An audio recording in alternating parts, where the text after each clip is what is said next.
زندگانی ہے صدف قطرے نیساں ہے خودی، وہ صدف کیا جو قطرے کو گوہر کر نہ سکے۔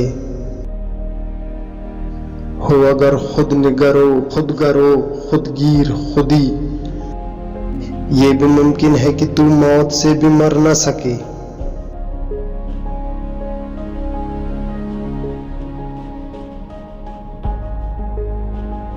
اقبال نے ان دو شعروں میں ہمیں حیات ابدی حاصل کرنے کا طریقہ بتایا ہے۔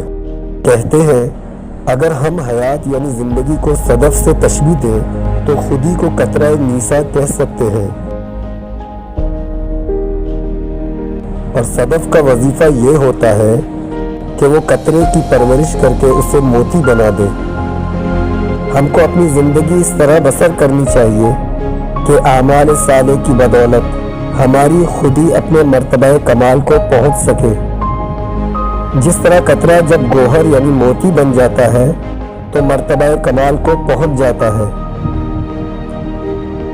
اس کی صورت یہ ہے کہ انسان کو اپنی خودی کی حفاظت کرنی چاہیے، یعنی اسے مستحکم کرنا لازم ہے۔ واضح ہو کہ خودی صرف عشق سے مستحکم ہو سکتی ہے۔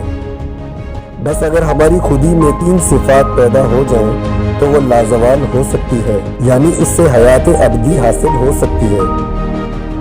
خود نگر خود نگر کا مطلب یہ ہے کہ ہم اپنے ماحول سے آگاہ ہو، دنیا کو دیکھنے اور سمجھنے میں دوسروں کے محتاج نہ ہو، مثلا دنیا کو کافروں کی نگاہ سے نہ دیکھیں۔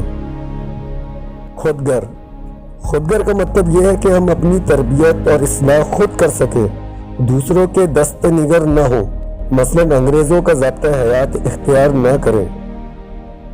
خودگیر خودگیر کا مطلب یہ ہے کہ ہم اپنی حفاظت خود کر سکیں، دوسروں کے سہارے اپنی زندگی بسر نہ کریں، مثلا کامن ویلتھ یا UNO پر اعتماد نہ کریں۔